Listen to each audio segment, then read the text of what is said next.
하나님 감사합니다. 지난 한 주간 우리의 삶을 지켜보아여 주시고 거룩한 주의 날에 주의 백성들이 주의 전에 모여 함께 찬양을 올려드리고 경배를 올려드리고 말씀을 듣고 주 안에서 하나 되게 하시니 감사를 드립니다. 마태복음을 통해 예수님께서 걸어가신 그 십자가의 길을 우리가 묵상하고 있습니다.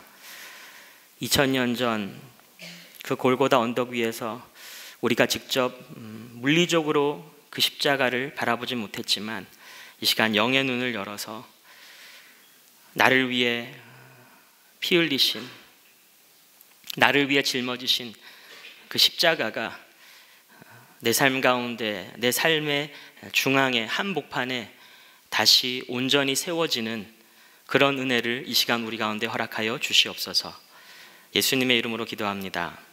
아멘. 제가 우리 이교회 성도님들 너무 오랜만에 이렇게 찾아뵙고 또 오늘은 소방 훈련도 있어서 아주 큰 선물을 준비했습니다. 네, 설교를 굉장히 짧게 준비했습니다.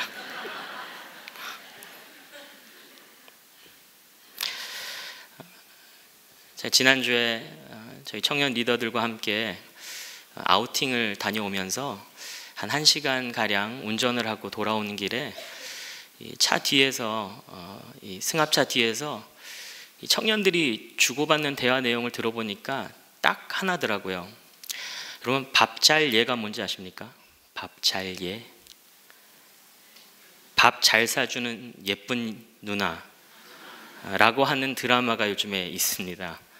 온통 그 얘기밖에 안 해요.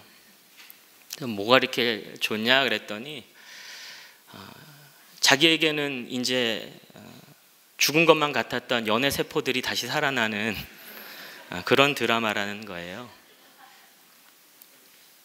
그래서 제가 한번 뒤져봤거든요, 인터넷에. 그랬더니 정말 난리가 난 것 같아요. 그리고 요즘 드라마들은 다 그런지 모르겠습니다만은 이 제작진이 먼저 이 드라마를 보는 그 관전 포인트 이 3가지를 이렇게 찝어서 배포했더라고요. 아무튼 난립니다. 그런데 어떤 친구들은 일부러 안 본다 그러더라고요. 달달해서 안 본대요. 너무 달달해서, 너무 현실감이 없어서. 저런 연애가 어딨냐고.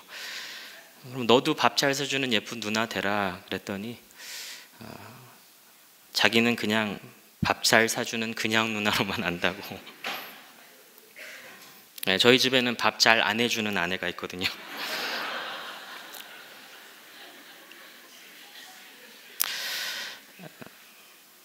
우리가 묵상하고 있는 마태복음 그리고 예수님의 행적들을 보면 예수님이야말로 정말 밥 많이 먹여주는 멋진 오빠 같습니다.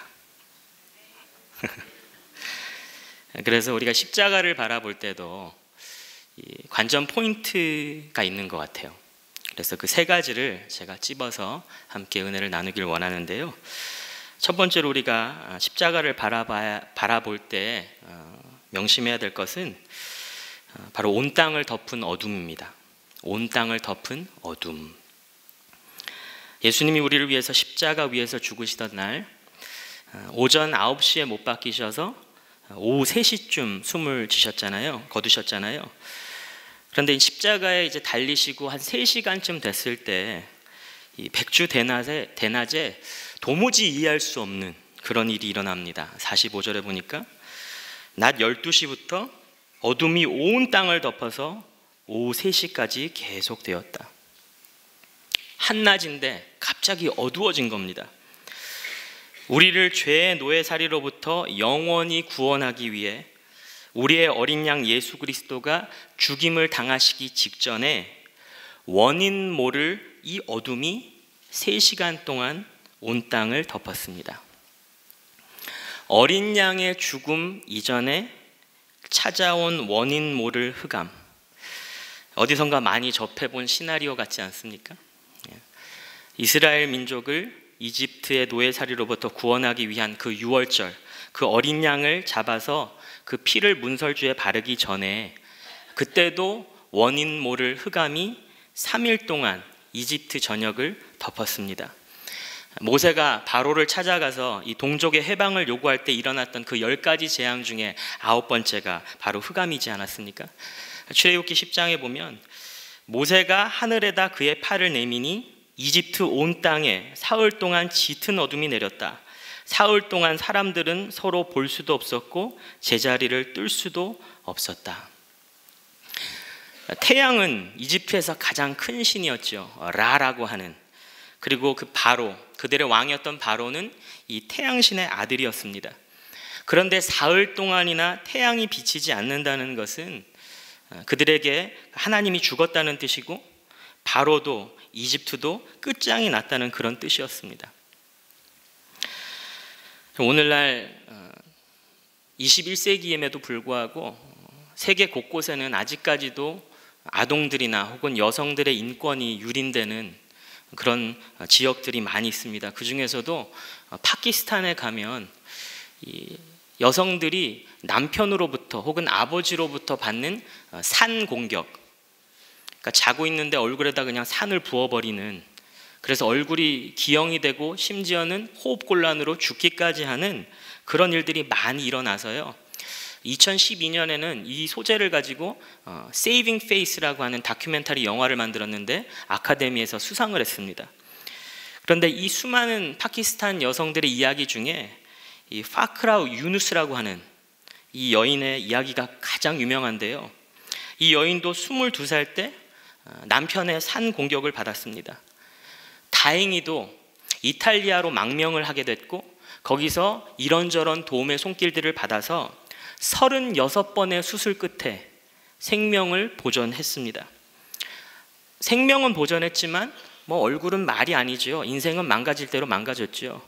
그럼에도 불구하고 이 여성이 자기는 은혜로 살았으니까 이제 남은 목숨은 동족 파키스탄 여성들의 인권을 보호하는 데에 바치겠다, 그런 소망을 가지고 버텼습니다. 그리고 이 인권운동을 해나갔습니다.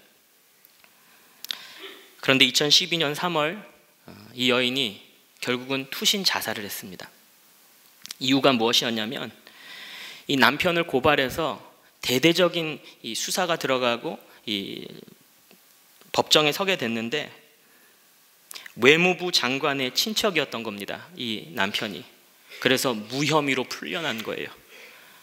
이 조금씩 국제사회가 인식을 해주고 이 모멘텀이 생기는 줄 알았는데 남편도 무혐의 처분을 받고 국제사회도 점점 그 관심이 식어져 가니까 소망을 잃어버린 거죠.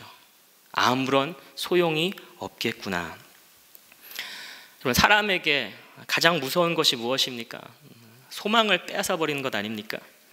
지금 내 형편이 아무리 힘들고 어려워도 나에게 조그마한 그 소망의 빛 한 줄기만 있으면 우리는 얼마든지 견딜 수 있습니다. 얼굴에 산을 붓고 36번의 수술을 받아도 소망만 있다면 우리는 버틸 수 있습니다. 반대로 우리가 아무리 수고하고 아무리 고생해도 그 소망 한 줄기 발견할 수 없을 때 우리는 좌절하고 낭망하고 평안을 잃어버립니다. 그리고 불안해하고 두려워 떨다가 나중에는 자살까지도 선택할 수 있게 되죠. 그래서 이 흑암이라고 하는 것은 단순히 햇빛이 가려지는 것이 아니라 그동안 우리가 주인 삼았던 것, 우리가 희망과 평안의 근원을 삼았던 것들을 빼앗아 버려서 견딜 수 없는 두려움과 공포 속에 떨게 만드는 어쩌면 가장 큰 재앙 중에 하나일지도 모르겠습니다. 우리 사랑하는 이교회 성도 여러분, 저와 여러분은 우리의 소망을 어디에 두고 살아갑니까? 우리에게 아무리 많은 재산이 있어도, 아무리 넓고 편한 집을 가지고 있어도 내 마음이 편하지 않으면 무슨 소용이 있겠습니까? 날마다 내 마음속에 이 불안의 흑암이 엄습해 온다면 우리는 하루를 어떻게 살아갈 수 있겠습니까? 제가 미국에서 살 때 처음에 처가살이를 좀 했습니다. 대릴사위라 그러지요. 장인 장모님과 함께 살다가 둘째가 나고 둘째가 조금 크기 시작하니까 공간이 좀 좁더라고요. 그래서 분가를 해야겠다. 그래서 집을 알아보는데 제가 당시 섬기고 있던 교회가 굉장히 부유한 동네에 있었습니다. 그래서 이 부교육자의 사례 가지고는 그 동네에서 집을 구할 수가 없었어요. 그래서 할 수 없이 조금씩 먼 곳으로 알아보기 시작하다가 결국에는 거리도 너무 멀지 않고 이 가격도 적당한 아파트 하나를 딱 찾았는데, 문제가 동네가 너무 위험해 보였던 거예요. 그 당시에 그 동네 통틀어서 아시아 사람이 저희 가정 하나였거든요. 전부 다 남미 계통 친구들이었습니다. 처음에 여기 계약을 할까 말까 그 아파트 매니저를 만나서 이런저런 이야기를 묻는데, 당연히 저의 최대 관심사는 안전이었죠. 치안이었죠. 더군다나 아이들 둘이 굉장히 어린 아이들이었으니까 그런 쪽으로만 계속 물었어요. 그러다가 이 매니저 여자애였는데 신티아라고 하는 분이었는데 아직도 기억이 납니다. 이분이 제가 교회 목사인 걸 알고 목사님 오시면 너무 좋겠다고 어떻게 해서든지 가격도 좀 낮춰주고 잘해주려고 도와주시려고 하시더라고요. 그런데 제가 자꾸만 그 안전 때문에 고민하다가 또 물었거든요. 이 단지 내에 CCTV가 몇 개입니까? 그랬더니 이분이 설득하다가 그 질문이 나오니까 한숨을 푹 쉬면서 저한테 그러더라고요. 파스터 조나단, 이태희 목사님, 당신도 주의 종이라면서요. 만약에 도둑이 마음을 먹고 목사님 집에 쳐들어오면 우리가 CCTV 100대를 달아도 막을 수가 없습니다. 그런데 반대로 하나님이 목사님의 집을 지켜주시면 도둑 100명이 달려들어도 뚫을 수가 없습니다. 그래서 제가 그 자리에서 에이멘, 아멘 하고 사인을 했거든요. 흑암은 세상의 헛된 것에 소망을 두었던 애굽 백성들에게 갑작스레 들이닥친 경고 없는 재앙이었습니다. 마찬가지로 흑암으로 덮여있던 소망 없는 우리의 인생에 예수 그리스도라고 하는 찬란한 광명이 임했습니다. 요한복음 1장 9절에서 사도 요한이 이렇게 얘기합니다. 참 빛이 있었다. 그 빛이 세상에 와서 모든 사람을 비추고 있다. 2000년 전 골고다 언덕에 짙은 어둠이 온 땅을 덮었지만 예수 그리스도의 십자가는 세상의 참 빛이 되어서 지금 이 순간에도 저와 여러분의 삶을 환히 비추고 있는 줄로 믿으시기를 주님의 이름으로 축복합니다. 십자가를 바라보는 첫 번째 포인트는 온 땅을 덮은 어둠입니다. 십자가를 바라보는 두 번째 포인트는 하나님의 공의입니다. 하나님의 공의. 몇 해 전에 미국 커네리컷 주에 참으로 가슴 아픈 일이 일어났는데요. 제프리 줄리아노라고 하는 40대 고등학교 교사가 밤 늦은 시간, 새벽 이른 시간이었던 것 같아요. 집으로 전화가 한 통 걸려왔습니다. 바로 옆집 사는 누나였는데 지금 누나 집 앞에 웬 남자가 서성거리고 있다고, 무섭다고 네가 좀 달려오라고. 그래서 이 남자가 집에 있던 총을 하나 들고 누나 집으로 달려갔습니다. 가보니까 정말 웬 남성이 검은색 스키복을 입고 스키 마스크를 쓰고 손에 흉기를 들고 집을 왔다 갔다 하는 거예요. 집 앞을. 이 제프리가 총을 들고 경고했습니다. 당신 누구냐고, 빨리 떠나라고. 그런데 이 남자가 떠나기는커녕 이 흉기를 들고 제프리에게 돌격을 하는 겁니다. 제프리는 할 수 없이 방아쇠를 당겼고 이 남자는 그 자리에서 총을 맞고 쓰러졌습니다. 제프리가 119를 부르고 그 남성의 마스크를 딱 벗겼는데 15살짜리 자기 아들 타일러였습니다.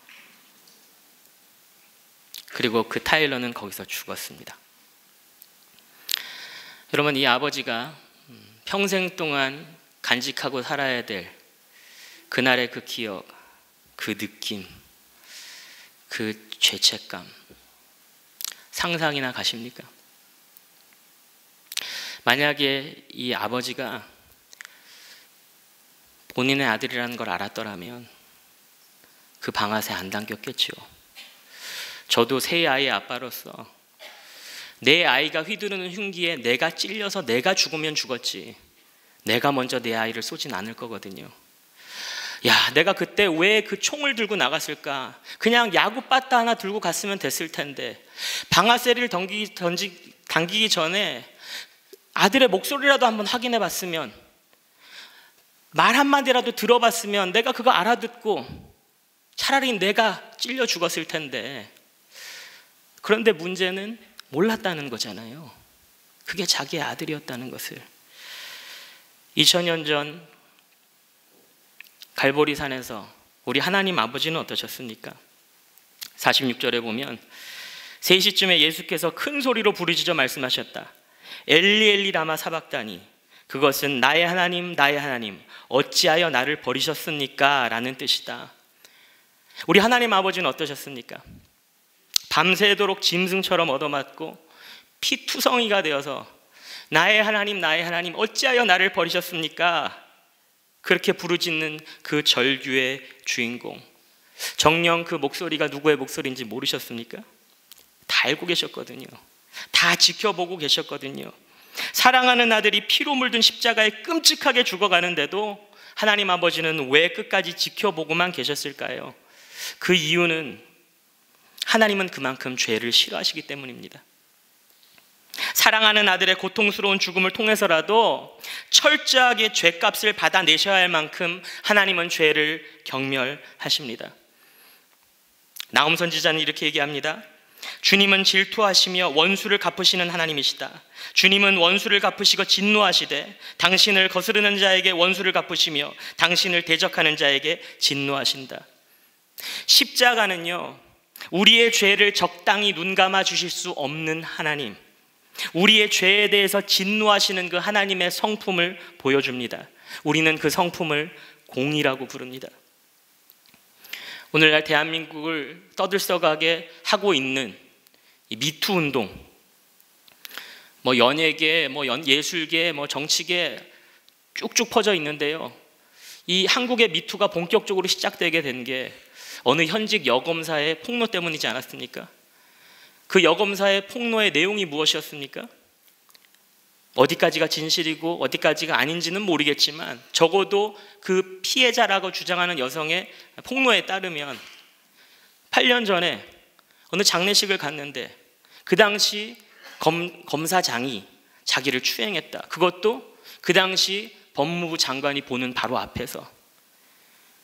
그래서 이 여성의 논리에 의하면 보고 있던 장관은 눈을 감은 거고, 그리고 그 당시에 검사장이었던, 그리고 현재 국회의원인 누군가는 입막음을 시도했다. 이거 누설되지 않도록.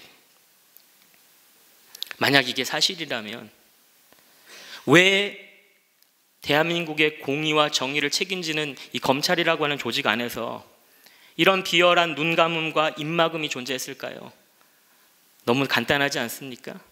검찰이라고 하는 조직 내에 불게 될 그 피바람, 그 끔찍한 대가 때문에 너도 나도 눈 감으려고 그러고 입을 막으려고 하는 것 아닙니까? 우리 사랑하는 이교회 성도 여러분, 죄가 있는 곳에 공의를 세우는 일은 결국 피바람을 부를 수밖에 없습니다. 2000년 전에 예수의 피가 하나님의 공의를 만족시켰습니다. 2000년 전에 갈보리에 불었던 피바람의 십자가를 우리가 바라볼 때에 우리의 죄를 사하는 예수의 피, 그 능력의 피를 통해서 세워진 하나님의 공의를 묵상하게 되시기를 주님의 이름으로 축복합니다. 우리가 십자가를 바라볼 때 그 관전 포인트 두 번째는 하나님의 공의입니다. 마지막으로 우리가 십자가를 바라볼 때 그 관전 포인트는 예수 그리스도의 사랑입니다.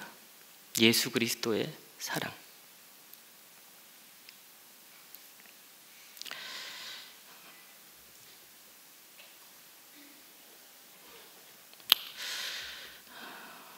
자꾸만 검찰 얘기를 해서 죄송한데요. 뉴스에 자꾸 나오더라고요. 어느 현역 지청장님이 자살 기도를 했다가 다행히 목숨은 보존한 그런 기사가 있었는데요. 아파트 관서에서 번개탄을 피워놓고 자살을 시도했는데 최근에 받은 그 감찰 조사 때문에 심적 고통을 느껴서 그런 것으로 그 당시 추정이 되었습니다. 그리고 그 후에 이제 밝혀진 것들이 당시 진행되고 있었던 어떤 사건에 부적합하게 관여를 하고 뭐 조언을 해줘서 그것 때문에 감찰 대상이 되고 그런 심적 고통 때문에 자살을 기도했다, 이렇게 나왔는데요. 그때 유서가 발견됐는데 이렇게 쓰여져 있었습니다. 검찰총장님께 미안하다. 혼자 다 안고 가겠다. 검찰 명예를 더럽히지 않겠다. 혼자 다 안고 가겠다.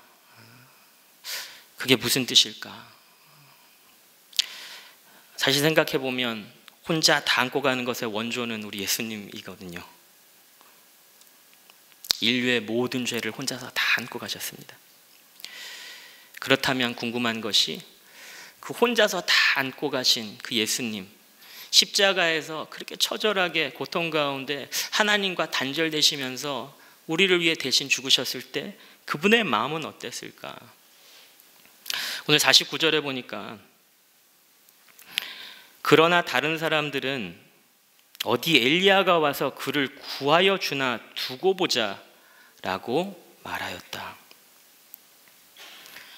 예수님이 그렇게 처절하게 돌아가시는 장면을 보면서 어떤 사람들은 뭐 불난집에 부채질하면서 구경하는 것도 아니고 정말 저 사람이 자기가 말하는 대로 하나님의 아들인지, 자기 스스로를 구원할 수 있는지, 아니면 자기가 부르는 저 엘리야가 와서 도와줄 수 있는지 한번 지켜나 보자, 그러고 있었다는 것이지요. 여러분, 만약에 저와 여러분이 예수님의 위치였고 예수님의 심정이었다면 그런 소리를 들을 때 어떠실 것 같아요? 그래, 내가 그런 너의 모습 때문에 혼자 안고 간다, 그런 마음으로 묵묵히 십자가를 치시겠습니까? 아니요, 저 같으면 눈에서 레이저 나왔거든요. 엘리야? 한번 보여줘? 예수님의 마음은 어떠셨을까?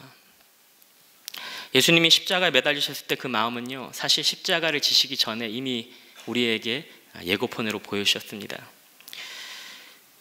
마태복음 24장에 보면 겟세마네에서 이제 밤새도록 기도하시고 이제 잡힐 때가 되셔서 가룟 유다가 찾아오고 이제 대제사장들의 종들이 예수님을 잡으러 왔을 때 예수님은 당당하게 친구여, 네가 하러 온 그 일을 해라 허락하셨는데 쓸데없이 옆에서 지키고 있던 이 베드로가 칼을 꺼내가지고 그 말고라고 하는 제사장의 종의 귀를 잘라버리지 않습니까?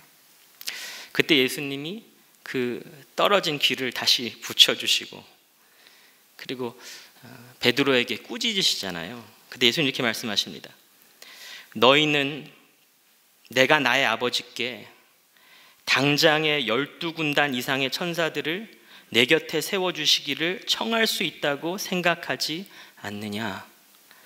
그러나 그렇게 되면 이런 일이 반드시 일어나야 한다고 한 성경 말씀이 어떻게 이루어지겠느냐? 예수님은 충분히 십자가에서 스스로 내려오실 수 있는 능력이 있으셨고 그럴 권한도 있으셨지만 그 십자가만이 우리를 살릴 수 있는 유일한 길임을 아셨기에 스스로 매달려 계셨던 것이죠.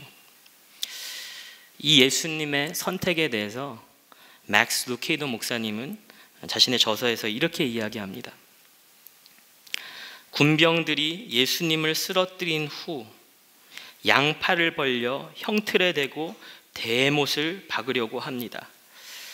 이때 주님은 그들을 제지할 수 없으셨을까요? 불가능한 일은 아니었습니다. 주님의 손은 바다를 잠잠케 하던 손이었고 죽은 자를 살리시던 손이었습니다. 그러나 주님은 저항하지 않으셨습니다. 그 이유가 무엇일까요? 그 순간 주님은 뭔가를 보셨기 때문입니다. 그분의 손과 나무 십자가 사이에 목록이 있었습니다.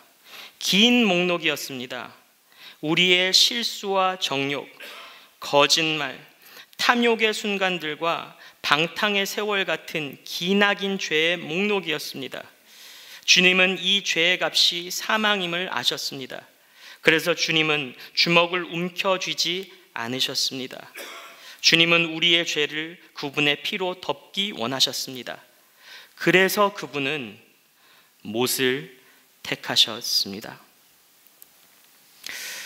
우리 사랑하는 성도 여러분, 예수님은 오직 당신의 피값으로만이 우리의 죄를 해결하고 우리를 영원한 죽음에서 구원하는 유일한 길임을 아셨기에 말로 이루 다 할 수 없는 그런 고통과 수모와 조롱 속에서도 끝까지 십자가에서 내려오지 않으셨던 것입니다. 예수 그리스도를 십자가에 매단 것은 쇠못이 아니라 우리를 향한 당신의 사랑이었습니다. 고린도후서 5장 21절에 사도 바울은 우리에게 이렇게 이야기합니다. 하나님이 죄를 알지도 못하신 이를 우리를 대신하여 죄로 삼으신 것은 우리로 하여금 그 안에서 하나님의 의가 되게 하려 하심이라. 죄를 알지도 못하신 예수님은 저와 여러분을 위해 죄 그 자체가 되셔서 하나님 아버지와 원수가 되셨습니다. 그것이 십자가입니다. 사랑하는 성도 여러분, 하나님 아버지는 아들의 고난을 외면하고 버리셨습니다. 아들 예수님은 스스로 그 고난과 외면과 버림을 택하셨습니다. 그 이유는 단 하나, 아들의 죽음을 통해 우리가 살고 우리가 하나님 아버지 앞에 용납되게 하기 위함이었습니다. 예수 그리스도가 십자가에 못 박힌 이유, 예수 그리스도가 십자가에서 내려오지 않은 이유, 하나님 아버지의 공의와 예수 그리스도의 사랑입니다. 이 놀라운 십자가의 은혜를 깊이 묵상함으로 말미암아 기꺼이 나 자신을 부인하고 날마다 내 십자가를 지는 그런 복된 인생들이 되시기를 주님의 이름으로 축복합니다. 말씀을 맺으려고 합니다. 저는 그 당시에 태어나지 않아서 잘 모르는 이야기입니다만 책을 통해서 접했는데요. 1970년대에 떡갈나무에 노란 리본을 달아주세요 라고 하는 팝송이 발매된 지 3주 만에 몇십만 장, 몇백만 장이 팔렸다고 그러더라고요. 그러면 그 노래의 사연을 알고 계신지 모르겠습니다. 어느 버스였습니다. 미국의 아주 시외 버스였는데 여러 사람들이 이제 여행을 가기 위해서 버스를 타고 화기애애한 분위기 가운데서 버스를 타고 있는데 웬 남성이 아주 초조하게 자기 자리 혼자 앉아가지고 옆에 사람이랑 대화도 하지 않고 그냥 꽁하니 있었답니다. 그래서 이 주변 사람들이 물어봤대요. 당신은 사연이 뭡니까? 왜 그러고 있습니까? 그랬더니 남자가 하는 말이, 자기는 이제 감옥에서 풀려나서, 사실 여기서 말하는 감옥은 어떤 그 잘못을 해서 들어간 감옥이 아니라 prisoner of war, 그러니까 포로로 들어간 감옥, 전쟁 중에 포로로 들어간 감옥. 그래서 그 감옥에서 풀려나서 이제 3년 만에 풀려났는데, 그래서 이제 집으로 돌아가려고 하는데 자기가 출소되기 석 달 전에 아내에게 편지를 썼다는 거예요. 여보, 내가 곧 나가는데 당신한테 너무너무 미안하다. 지난 3년 동안 혼자서 그렇게 애들 다 돌보게 하느라고 너무너무 미안하다. 내가 당신 볼 염치가 없다. 그래서 당신에게 선택권을 주겠다. 만약에 내가 출소해서 집에 돌아오기를 원하지 않으면 다른 사람 만나도 되고 새 출발해도 된다. 내가 기꺼이 받아들이겠다. 근데 혹시라도 나를 용서해주고 나를 다시 받아줄 수 있으면 우리가 늘 가던 그 동네에 있던 그 떡갈나무에 노란 리본을 하나 달아달라. 그럼 내가 버스를 타고 지나가다가 그 노란 리본을 보면 당장 집으로 달려가서 당신을 안아줄 거고, 그 떡갈나무에 노란 리본이 달려있지 않으면 이게 내 운명인다 하고 나는 조용히 사라지겠다. 그러니까 그런 마음으로 지금 버스를 타고 이제 그 떡갈나무가 있는 데로 가는 거예요. 이 이야기를 들은 승객들이 막 본인들이 더 이제 막 궁금해하고 초조해하기 시작합니다. 정말 노란 손수건이 달려 있을까? 어느덧 그 떡갈나무가 있는 동네를 지나가게 되었습니다. 이 남자는 차마 볼 수가 없습니다. 그냥 고개만 숙이고 있는데 갑자기 버스 안에 여기저기서 막 환호성이 막 터지는 겁니다. 와! 이러면서 딱 고개를 들어서 창밖을 내다봤는데 그 떡갈나무에 가지가지마다 온통 노란 손수건들로 도배가 되어 있던 거죠. 사실 이 노래를 들려드리고 영상을 보여드려야 감동이 있는데 죄송합니다. 근데 저는 이걸 그냥 책으로 읽으면서도 사실 제 시대의 이야기도 아니고 그리고 노래도 굉장히 촌스럽더라고요. 근데 참 감동이 됐거든요. 여러분 2000년 전 갈보리산 골고다 언덕 위에 세워진 십자가는 하나님이 우리를 위해 세워두신 떡갈나무고요. 그 십자가에 매달리신 예수 그리스도는 하나님이 달아놓으신 우리의 노란 손수건입니다. 우리가 지금까지 어떤 이유로 어떤 상황 속에서 하나님과 단절되어 있었고 하나님을 거부했고 어떤 삶을 살았다 할지라도 우리를 다시 받아주시고 하나님의 공의와 사랑 속에서 그 어둠 짙은 어둠 가운데 있는 우리의 삶을 하나님의 빛으로 비춰주기를 원하시는 하나님의 초대이자 고백인 것입니다. 오늘 이 주일 오전에 십자가를 바라볼 때, 믿음의 눈을 들어서 그 십자가를 바라볼 때 우리를 초대하시고 초청하시는, 우리를 받아주길 원하시는 그 하나님의 마음을 우리가 깊이 묵상할 수 있었으면 좋겠습니다. 우리 시간에 함께 말씀을 생각하면서 기도하기 원합니다.